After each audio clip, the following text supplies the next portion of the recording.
Folks, how are you? Sports Degenerate here, coming to you from the Jersey Brickyard, talking about Week 14 in the National Football League. Trying to fight off a very nasty cold this week, and apparently I'm doing a better job than my old buddy Albert Shamesworth with the Redskins. Oh man, can you believe this guy? $41 million guaranteed, and he didn't even show up for the Giants game. They suspended him for the rest of the season, and you know the NFL is just a better place without him. I'm always going to have one enduring image of Mr. Shamesworth, and that's when he fell down going after Michael Vick on Monday Night Football and then just laid there for like 4 or 5 seconds while Michael Vick found the end zone. He kind of reminded me of the aquarium where you see one of those walruses just waiting for the trainer to hit him in the mouth with one of those mackerels. Albert Shamesworth, the NFL is a better place without you. All right, let's talk about this week's Fantasy Storm stud. Anybody wacko for Flacco? That's right, Joe Flacco is facing the dead last Houston Texans at the Dome in Reliant Stadium in Houston on Monday Night Football.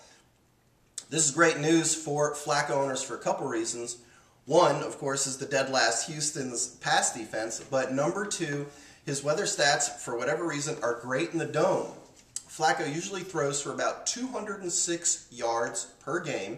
That's his career average, but when he's in the Dome, that spikes by more than 65 yards. His touchdowns also get a nice little boost as well, so if you got Flacco, start him with confidence. You'll be glad you did. He's averaged about 17 points per game since the bye week, and you know what? He could crack the 20-point fantasy barrier this week. All right, let's talk about this week's Fantasy Storm dud. That's New York Jets running back Shonn Greene. Greene does not have a great matchup against the 6th-ranked Miami rushing defense, A, and B, his weather stats look crummy at home.